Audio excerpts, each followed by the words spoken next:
O modelo neoclássico não é o primeiro modelo de crescimento econômico, não é o mais antigo, mas certamente, ou pelo menos muito provavelmente, é o mais importante no sentido de que é a base, inclusive, para outros modelos, né? Quer dizer, outros modelos são construídos muitas vezes fazendo contraponto e referência ao modelo neoclássico. Então, nós vamos começar discutindo esse modelo aqui no curso. Ele costuma ser associado a Robert Solow, já falei dele, é um economista, prêmio Nobel. E o foco dele está na acumulação de capital, poupança especificamente, e no progresso tecnológico. Então, ele está trabalhando com essas duas dimensões. E uma hipótese fundamental do modelo é a presença de rendimento decrescente, tanto no capital quanto no trabalho. Então, e se tiver capital humano, também vai para o capital humano. Então, essa é, digamos assim, a base dele. Rendimento decrescente, vocês devem lembrar lá de micro, quer dizer o seguinte, à medida que eu boto mais de um fator, por exemplo, capital, quanto mais capital eu boto, aumenta o produto, mas esse aumento é cada vez menor. Né? Então, vai decrescendo essa contribuição e, portanto, o rendimento, né? Que é igual a essa contribuição marginal. Então, essa é a ideia. Quer dizer, você começa lá a botar daquele fator e o acréscimo de produção continua acontecendo. Né? Não é que não cresce. Mas esse crescimento é cada vez menor, vai perdendo força, vai perdendo força. E por que é muito importante a presença de rendimento decrescente? Bom, lá de micro em termos de equilíbrio. Quando você não tem rendimento decrescente, a ideia de equilíbrio competitivo fica muito comprometida. Até outros tipos de equilíbrio também complicam. Você pode pensar, em termos de custo marginal, o rendimento decrescente, ele conversa com o custo marginal crescente. E aí, se vocês lembrarem lá de microeconomia, teoria da firma, o preço é dado no mercado competitivo, a empresa está com custo marginal abaixo desse preço, então o preço é P, o custo marginal é menor do que o preço, ela vai subindo a quantidade de produção. À medida que ela aumenta a produção, o custo marginal vai subindo, é o rendimento decrescente, até um ponto que o custo marginal é igual ao preço, e aí é o equilíbrio. Vocês aprenderam em microeconomia.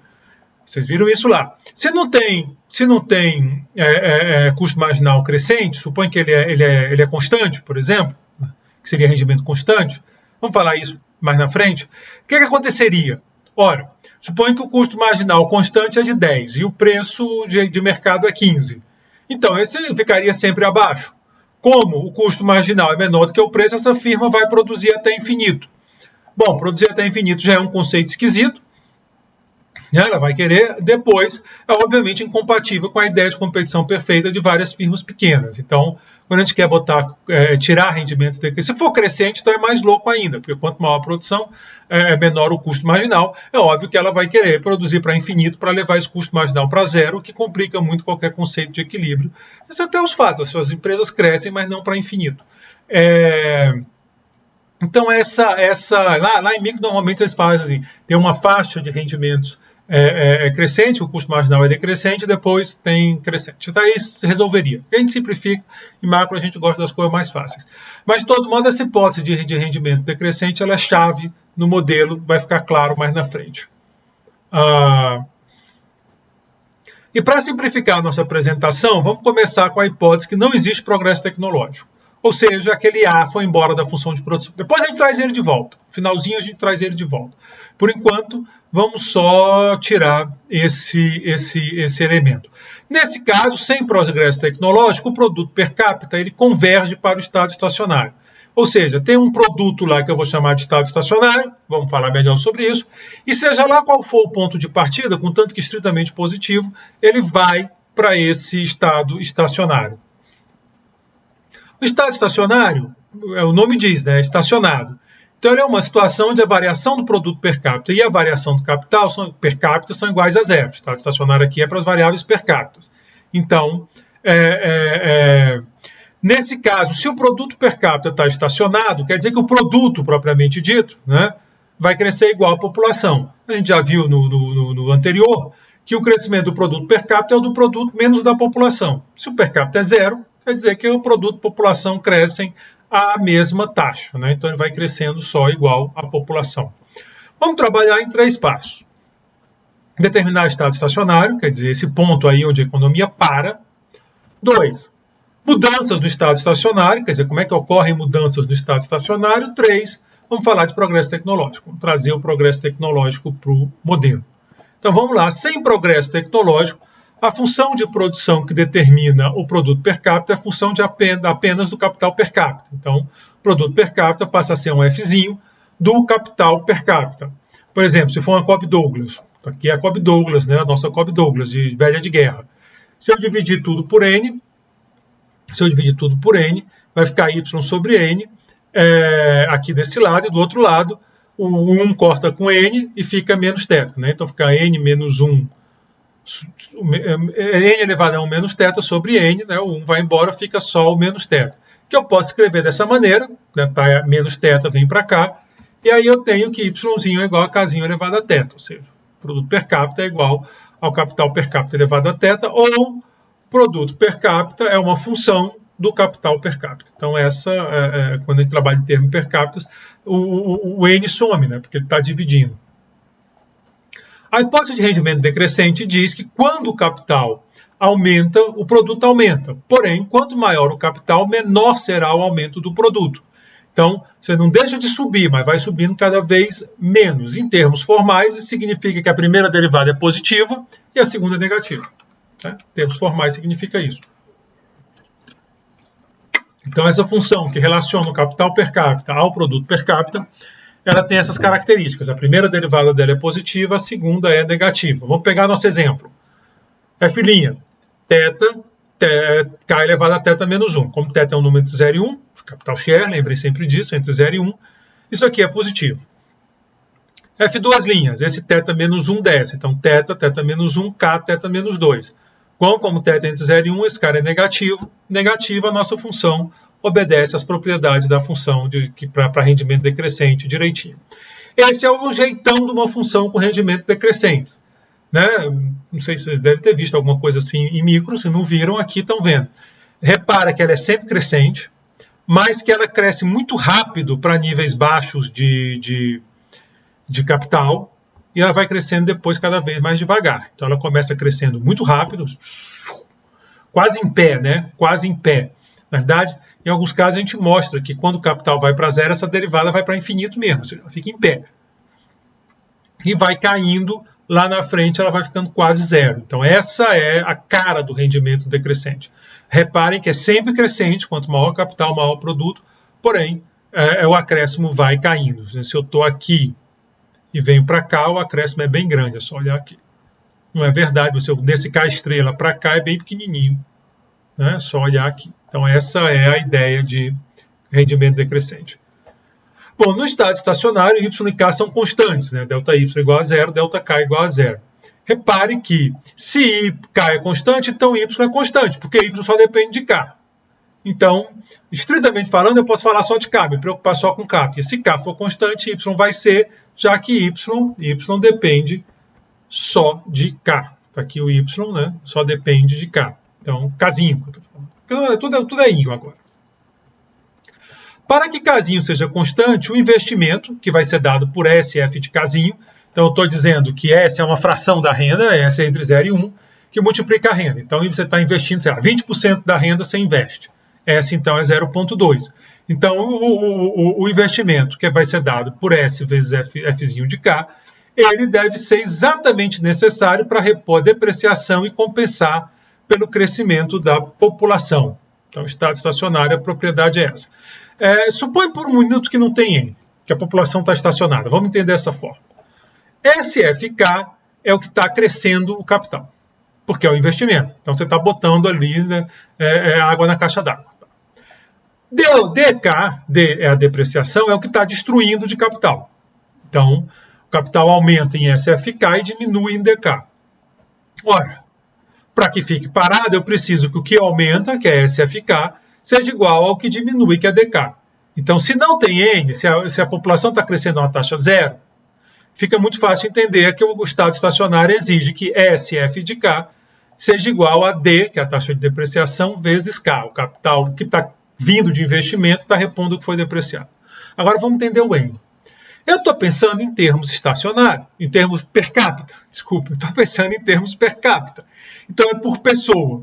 Ora, para o capital por pessoa ficar parado, eu preciso que o capital mesmo esteja crescendo, esteja repondo essas pessoas, né? Então, eu agora tenho que compensar não apenas a depreciação, como o número de pessoas. É mais gente para dividir aquele estoque. E aí aparece, então, o N dessa ideia. Então, SFK é igual a N mais DK. Se a gente fosse usar aqui a gente pode ver isso formalmente. Mas, por enquanto, não vamos entrar nessas formalidades. Vamos só pegar a intuição da coisa. O investimento ele tem que repor a depreciação e compensar o crescimento da população. Se eu quiser fazer isso formalmente, eu vou dizer o seguinte: a variação do estoque de capital, K ponto, é igual ao investimento, a maiúsculo aqui, né? É igual ao investimento, que é esse S vezes o produto, menos a depreciação. A variação do estoque de capital é o que entra menos o que deprecia. Logo, a K ponto sobre N. Aqui é para quem gosta de formalidade. Né? Eu quero ver a conta. Não acredito nisso. Se você acredita, se você pegou essa lógica, está feliz, não se preocupa tanto com o que vem, não. Aqui é mais para quem gosta de formalidade. Logo, então, K ponto sobre N, é só dividir isso aqui tudo por N, vai ficar SFKNN menos DKN. Ora, isso aqui é S, o FKNN é o Fzinho de K. Se não está claro, só bota que aqui é Y. Y é igual a F de KN. Y dividido por N é Yzinho, então isso aqui é o Fzinho de K. Se você gosta um pouquinho mais de conta, essa função é homogênea de grau 1, e portanto o argumento pode entrar, e aí vai ficar Fzão de Kzinho, que é sobre N, e 1, que é Fzinho de K. Então tem duas maneiras de você fazer isso, quem gosta mais de matemática, homogeneidade de grau 1. Quem não gosta é só lembrar que isso é Y, e Y sobre N é Fzinho de K. Menos DKzinho, porque K sobre N é o Kzinho. Então, eu tenho que K ponto sobre N é igual a SFzinho de Kzinho menos DKzinho. Eu tenho que encontrar K ponto sobre N agora para resolver essa equação. Isso aqui é a regra do quociente, né? Então, Kzinho ponto é igual a K ponto. Aqui faltou um parênteses, tá? Não é K ponto sobre N. Se fosse eu já tinha, né? É K sobre N ponto. Então, aqui esse ponto estaria acima do K sobre N. Falha minha aqui na hora de fazer o slide. Então, Kzinho ponto é igual a K sobre N ponto, que é diferente de K ponto sobre N. Aqui é o K ponto sobre N. Aqui é o K sobre N ponto. O ponto é a variação de K sobre N. Aqui é a variação de K dividido por N. Aqui é a variação de K sobre N. Bom, derivada do primeiro, K ponto, vezes o segundo, N, o de baixo, derivada do de cima, K ponto, vezes o de baixo, N, menos o de cima, multiplicado pela derivada do de baixo, dividido pelo de baixo ao quadrado. Fórmula manjada. K ponto sobre N menos, estou agora só redesenhando, né? K ponto sobre N, Kzinho, N ponto sobre N, é igual, isso aqui vai ficar esse cara, por quê? Vamos ver o que vai ficar esse cara aqui. O N ao quadrado aqui morre com N ao quadrado, então sobra K ponto sobre N. Fato. Aqui, aqui eu tenho que o K sobre N é Kzinho, N ponto sobre N. Então, aqui, esse quadrado separa. Na primeira fica K ponto sobre N ao quadrado. O quadrado morre com Kn, fica K ponto com N, fica K ponto sobre N. Nesse outro, eu tenho K sobre N, que é Kzinho, N ponto sobre N. Tá certinho? K ponto N menos NK, NKzinho. E aí eu resolvo assim, K ponto mais NK é igual a esse K ponto sobre N. Então, tá aqui fizemos a conta. Quando eu substituo tudo, eu tenho que K ponto mais NK, agora tudo minúsculo, é igual a SF de K menos DK, arrumando os termos K ponto SF de K menos N mais DK. No estado estacionário, K ponto é igual a zero, a variação é igual a zero, então SFK menos N mais DK é igual a zero. Já faltou igual a zero, ou seja, SFK igual a N mais DK. Né? Porque isso aqui, pela definição do estado estacionário, a variação é zero, então ele está estacionado, como o nome diz. Graficamente, se você quiser ver isso num gráfico, está aqui a minha função de produção, já estava desenhada a minha funçãozinha de produção, está aqui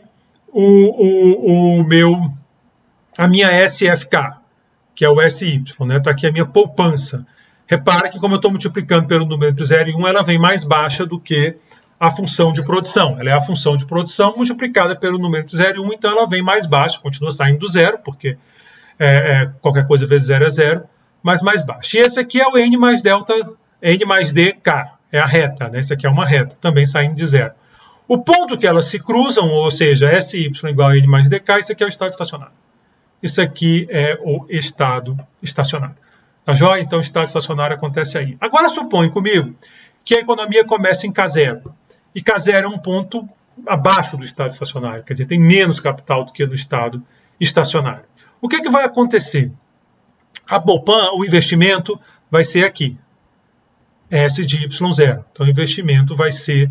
Aqui, então, vamos passo a passo. Né? Em K0, o produto é Y0, porque a gente vai nessa função, e o investimento é SY0. Isso aqui é consumo. Então, isso aqui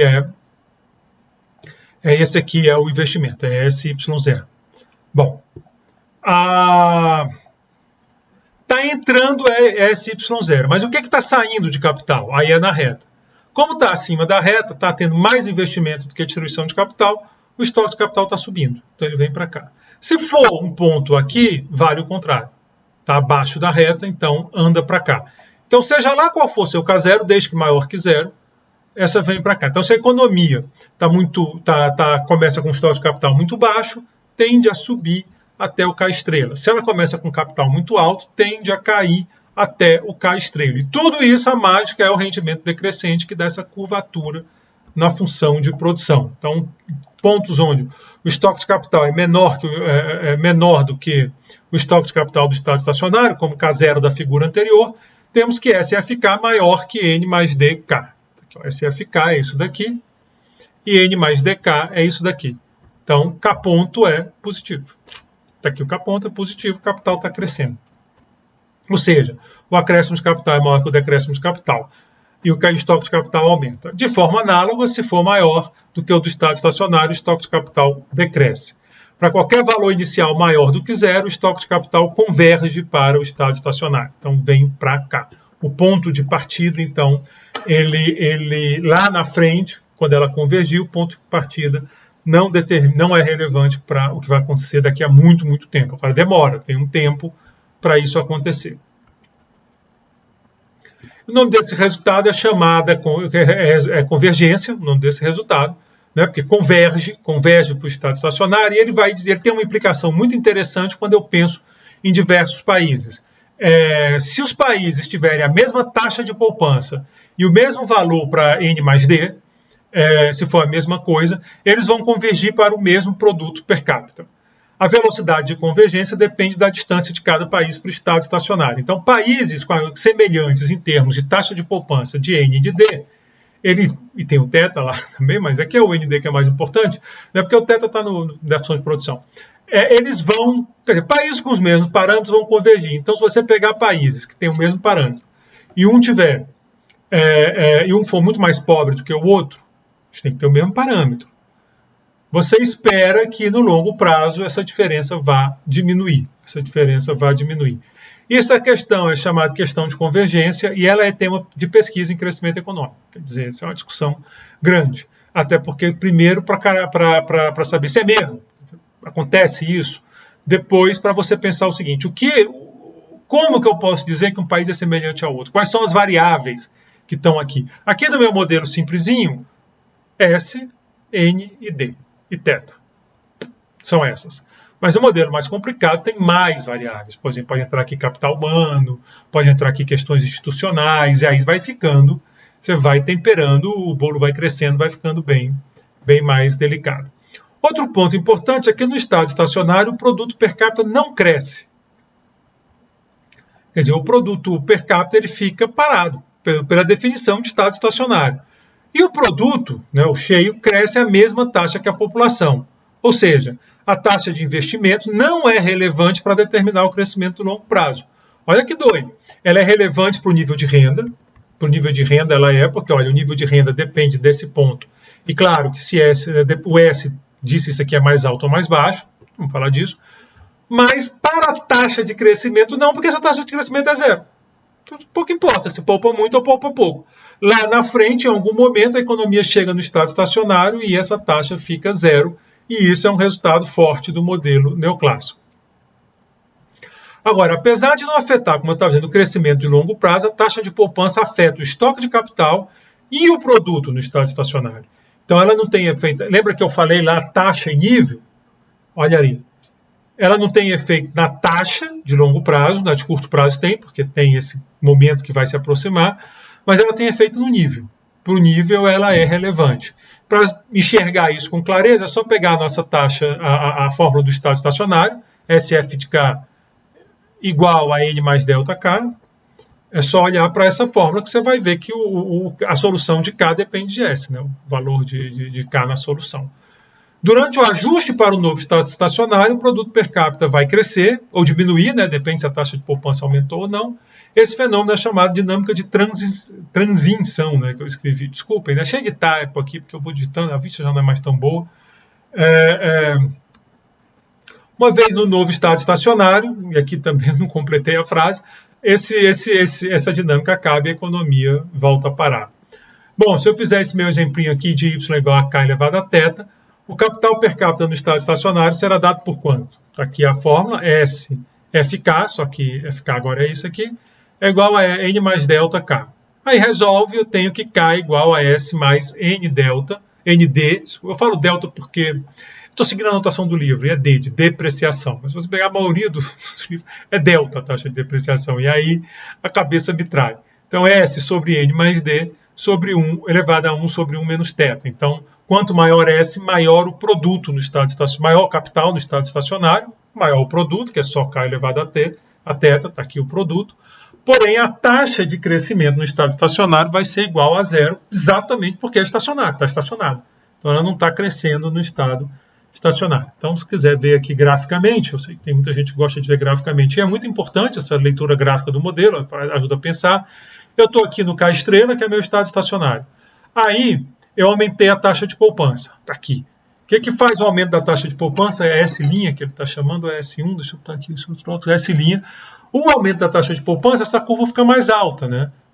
Porque isso aqui é FK vezes isso. Então, fica mais alta. Vai cruzar num ponto mais alto, então está aqui o novo estado estacionário. Como a gente sabe que a economia vai para o estado estacionário, então vai ter um movimento da economia nessa direção e o produto vem para cá, sai de estrela para 2 estrelas. Esse tempo que vai para cá, que faz essa caminhada, você pode ver aqui ou aqui, é que é a dinâmica de transição. E aqui a taxa de poupança vai influenciar, porque é o tamanho desse salto. Passado essa transição, vai para o novo estado estacionário, com uma renda mais alta, Y2 estrelas, porém, para o crescimento. O crescimento some de novo. Então, essa é a ideia da dinâmica de transição. Essa alteração da taxa de crescimento durante a dinâmica de transição, ela vai perdendo força com o passar do tempo, né? Ela vai perdendo força até que a economia converge de novo. No novo estado estacionário, o produto per capita volta à taxa de crescimento zero e o produto volta a crescer a mesma taxa que a população. Então, alterações da poupança, quer dizer, o governo faz uma política. Aqui no Brasil, nós temos políticas voltadas para a taxa de poupança e taxa de investimento. Uma vez para a taxa de poupança, uma das mais famosas é o FGTS, que é uma poupança forçada que é feita pelos trabalhadores de carteira assinada. Então, você vai lá e obriga o cara a poupar. Você tira do salário dele, bota lá. Esse dinheiro, parte dele, é usada para financiar investimento via BNDES. Então você pega o dinheiro, o governo pega esse dinheiro, essa poupança forçada, e aí vai lá e empresta para financiar grandes projetos de investimento. Então o governo tenta atingir a taxa de poupança, a taxa de investimento. Se o modelo neoclássico estiver certo, esse aumento da taxa de poupança leva inicialmente a um crescimento, mas esse crescimento não se sustenta. Não se sustenta, quer dizer, o ganho de nível de renda fica. Então, ficou. Agora, a taxa de crescimento, esse crescimento para exatamente por causa do rendimento decrescente, porque o capital vai perdendo fôlego, né? O rendimento decrescente é isso. Então, o crescimento, o produto aumenta, mas o crescimento uma hora para. Se essa política, por algum motivo, for insustentável e a taxa de poupança volta a cair, ou de investimento, a economia volta a descer e você tem uma crise ou recessão, mas que também não vai durar para sempre. Ela volta para o novo estado estacionário, pode ser baixinho, e ali vai ficar. Então está aqui como se dá esse ajuste, como se daria essa dinâmica, né, de crescimento. Então você tem aqui para o produto per capita, ele tem essa dinâmica aqui, ó, ele cresce. O produto, isso aqui é o produto per capita, ele cresce e lá fica. Quando eu olho para a taxa de crescimento é diferente, ela dá um pulo no primeiro momento e depois ela vai caindo até voltar a zero. Então aqui é o ajuste do nível e aqui é o ajuste da taxa. O nível é um aumento permanente, a não ser que se a taxa de poupança voltar a cair, ela volta para onde estava, e a taxa de crescimento vai ter uma queda, né? Vai ter uma recessão. Então pegaram nível, taxa. Dinâmicas diferentes. Mais uma vez, a importância de diferenciar nível e taxa. Nível é uma coisa, taxa é outra. Um aumento na taxa de crescimento da população aumenta a inclinação da reta N mais D. Então, agora pensando na taxa de crescimento da população, quanto maior a N, mais inclinada aquela reta, levando então ao menor produto per capita no estado estacionário. Se o N cai, né, se a população começa a crescer mais devagar, isso induz um maior produto per capita. Né? É só pensar na reta. Agora, em vez de pensar na curva, pensa na reta. Quanto maior é N, mais inclinada a reta e com menos capital dá o corte. Jogou para cá, né? Bota aqui, por exemplo. O corte vai ser por aqui em vez daqui. Então, o N tem esse efeito também. Alguns governos gostam de mexer nessa taxa de população. Você vai mexer na taxa de população, normalmente para a política é isso, né? Você vai dizer, então vamos incentivar as mulheres a ter menos filhos, porque daí o N diminui, tal. Aí ferra a previdência e começa um outro problema. Então, esse é o problema dessas políticas. Às vezes você está mirando aqui, né? Pá, acerta lá no teu alvo e depois ferrou lá na outra ponta. Então, cuidado. Esse negócio de atirar é perigoso até em política econômica, tá? Então, tem esse problema. Bom, então, essa é uma questão que eu queria também registrar. Com essas ideias que a gente tem, às vezes dá problema. Bom, se eu botar progresso tecnológico, o produto per capita agora passa a depender do estoque de capital per capita e da produtividade total dos fatores. O aumento da produtividade total dos fatores desloca a função de produção para cima, levando a maior produto per capita, inclusive no estado estacionário. Nesse caso, o produto per capita no longo prazo vai ter o crescimento determinado pela produtividade total dos fatores. Então pensa assim, se for aquele nosso exemplinho da Cobb Douglas, vai ficar a casinha elevada a teto, então é facinho de ver o que está acontecendo, mas pensa o que está acontecendo aqui com o progresso técnico. O progresso técnico me diz que com o mesmo capital eu consigo produzir mais. Essa é a ideia de progresso técnico. Ora, se com o mesmo capital eu consigo produzir mais, eu estou tendo mais produto para o mesmo K. A maneira de representar isso numa função é que ela vai ficando mais alta. Então a função de produção vai ficando cada vez mais alta, seguindo essas setas aqui. Ora, se o Y está aumentando, 0, 1, 2, o SY também, porque S é a constante. Então o que está acontecendo com o estoque de capital no estado estacionário? Ele vai crescendo, ele começa aqui, depois aqui, depois aqui. Então, esse estoque de capital do estado, ele deixa de ser estacionário, não é mais estado estacionário. O estoque de capital per capita agora está crescendo. Na verdade, a gente chama isso de caminho de crescimento equilibrado. Isso eu não vou aprofundar tanto a discussão aqui nesse curso. Quem quiser dar uma olhadinha numa discussão mais avançada desse mesmo modelo de solo, dá uma trapaceadinha, vai no meu curso de crescimento econômico que está no YouTube, no mesmo lugar tem uma playlist para Macro 1, que é onde vocês estão assistindo, você vai na playlist de crescimento econômico, tem uma aula lá, uma ou duas, se bobear.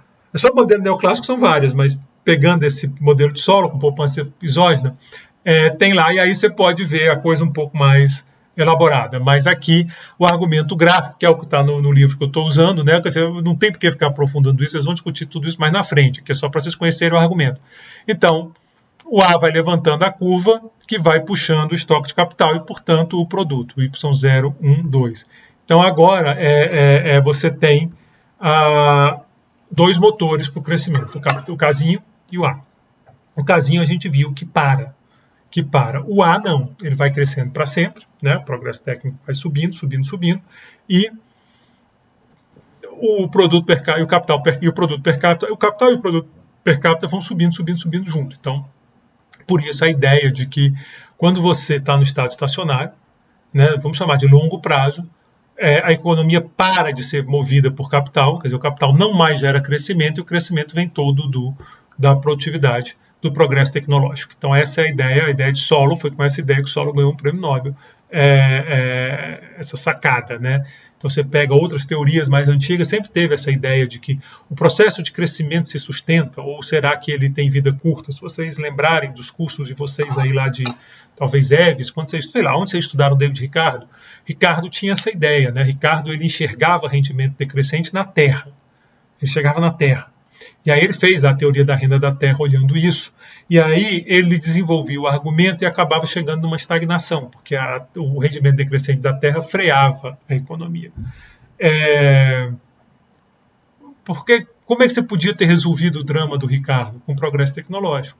Se o progresso tecnológico, a terra ruim passa a ficar boa, aquela terra ruim, mas um adubo, ou um fertilizante novo, ou uma semente mais adaptada, a ruim fica boa, e você não precisa ir para as terras ruins tão rápido também, porque as boas ficam melhor ainda. Então, o progresso tecnológico tem essa capacidade de vencer o rendimento decrescente, no sentido de gerar esse ganho de longo prazo. Para você incorporar o progresso tecnológico, tem várias formas. Algumas das mais populares são botar um A multiplicando o F de Caim, nós já tínhamos feito isso em exemplos acima. A outra, como eu comentei, era botar, lá no vídeo anterior, né, é botar o A dentro da função de produção, aqui multiplicando a força de trabalho. A ideia é mais de um aumento de produtividade do trabalho, captando isso. Dependendo da forma da função, matematicamente a gente chega que é a mesma coisa. Por exemplo, nessa função aqui, AK, se eu fizer AK elevado a θ em 1 menos θ, ela vai ficar com esse jeitão aqui. Ó. Quando eu dividir por N, vai ficar AKzinho elevado a θ. Fica fácil ver que o aumento do A vai subindo a função, né? Fica bem fácil enxergar aqui. Vale também que, nesse caso, o crescimento do produto vai ser o crescimento do A mais θ, o do Kzinho. Então, se você quiser fazer uma contabilidade do crescimento, ele fica com essa cara. Se você incorpora o A aqui, fica um pouquinho mais trabalhoso, mas ainda assim funciona. O A agora vai ficar elevado a 1 menos θ, né? Então a função de produção fica A per capita, fica Yzinho igual a 1 menos θ, Kzinho θ. De novo, o aumento de A vai aumentando aqui, dá para ver. E agora, se você quiser fazer a decomposição, vai ficar ΔY sobre Y, é 1 menos θ, faltou um parênteses aqui, por favor, botem um parênteses. 1 menos θ, crescimento da produtividade, mais θ, crescimento do capital. Se você bota com L, em vez de N, agora eu vou botar trabalho e N é população, né? Isso é legal para pegar essas questões de diferença da força de trabalho como proporção da população. Então eu tenho aqui, que vai ficar dessa maneira o Y, que é aquela que eu usei, eu acho que foi a que eu usei naquele gráfico que eu fiz para mostrar a decomposição do crescimento no Brasil.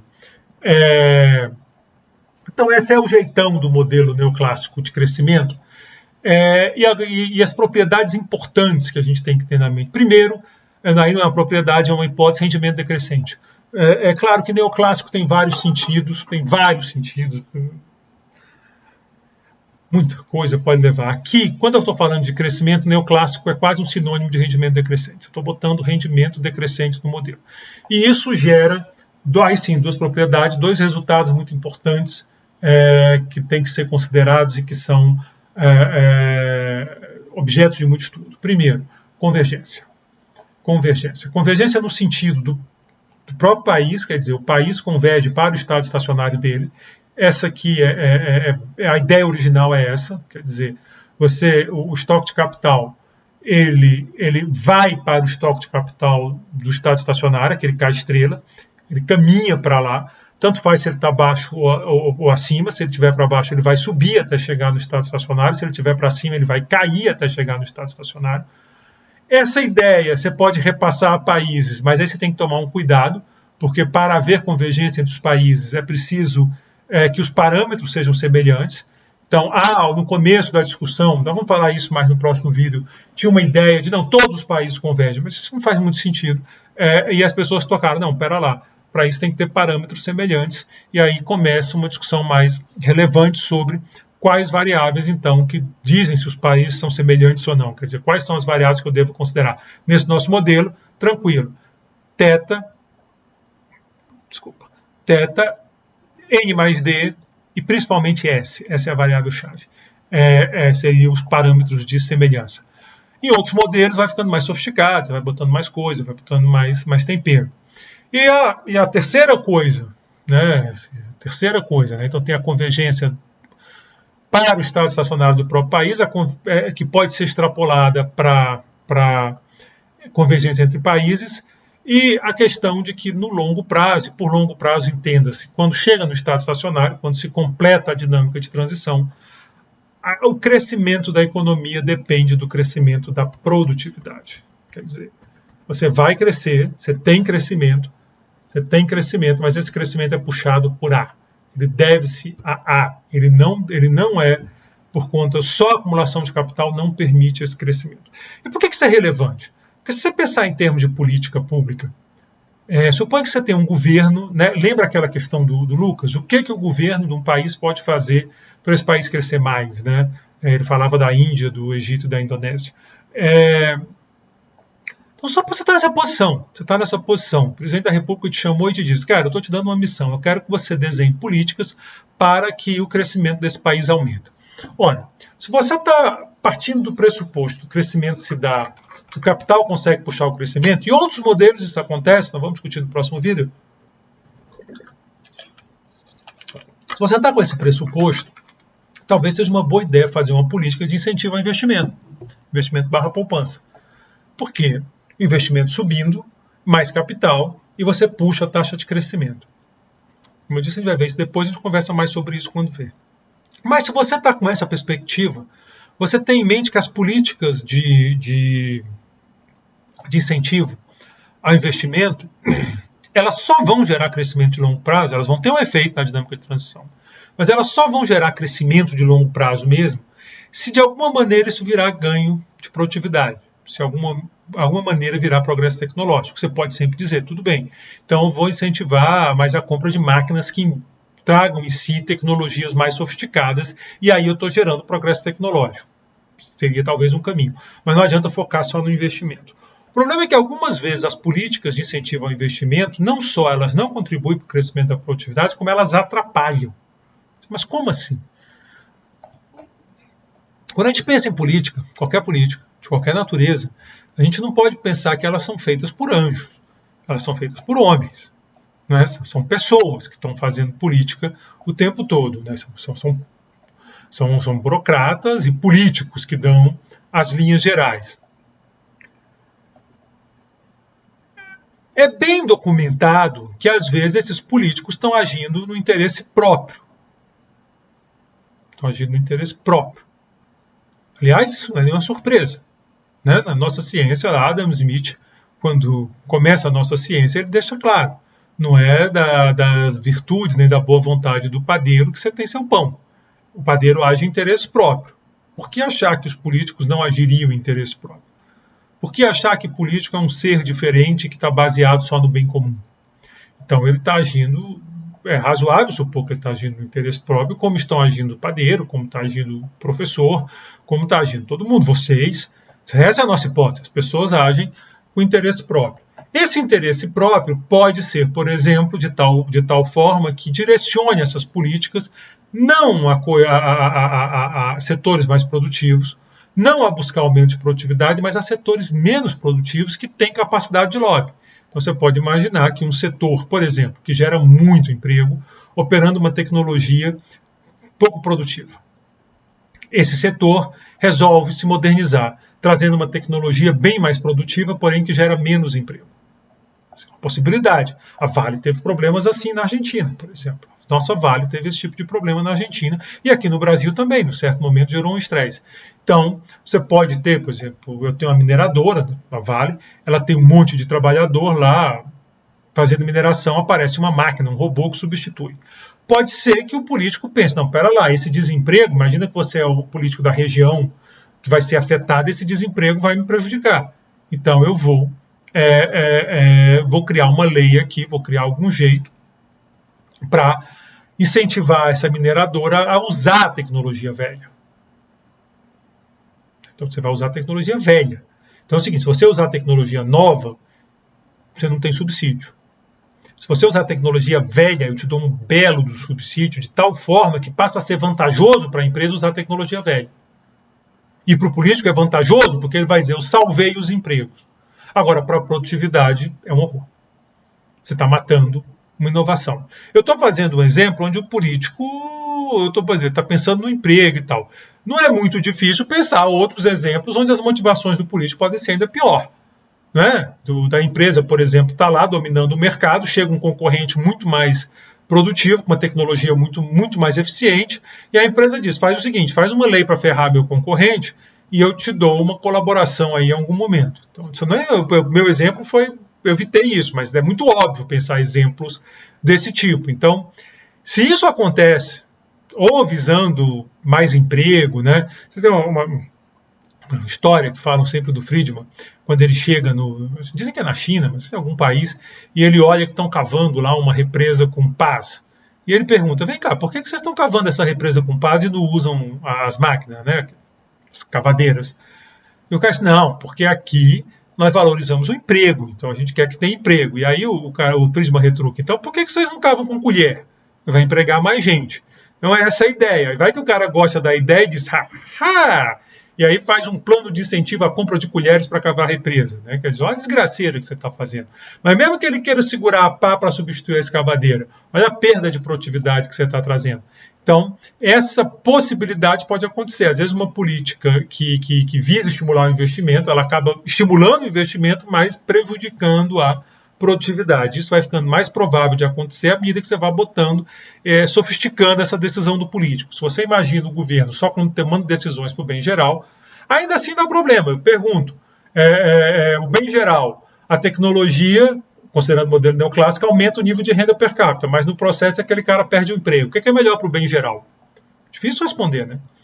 O cara que vai perder o emprego deve dizer, não, a gente fica um pouco mais pobre, mas eu mantenho o meu emprego. Então, ainda pensando em bem geral, abre uma discussão complicada. Mas na hora que eu boto um pouco mais de tempero, não é difícil visualizar situações onde essas políticas acabam, por exemplo, direcionando capital para setores menos produtivos. Tem toda uma literatura sobre isso, chama má alocação de capital, do inglês capital misallocation, que vem essa discussão, que às vezes as próprias políticas induzem esses investimentos ruins, direcionando capital para lugar não adequado e, portanto, machucando a produtividade. Então, em termos de política, essa discussão ganha uma dimensão considerável. Quer dizer, se o modelo neoclássico estiver certinho e no longo prazo o crescimento é devido a ganhos de produtividade, ganhos tecnológicos, o tipo de política que tem que ser desenhada tem que ser vista com muito cuidado, mas com muito cuidado mesmo, para não acabar saindo pela culatra e, no final de contas, você gasta um dinheirão que é contraprodutivo. Bom, termina aqui então não é isso aqui. Termino aqui então esse vídeo e no próximo vídeo vamos continuar explorando crescimento econômico. Vamos continuar essa discussão. Muito obrigado pela atenção de vocês.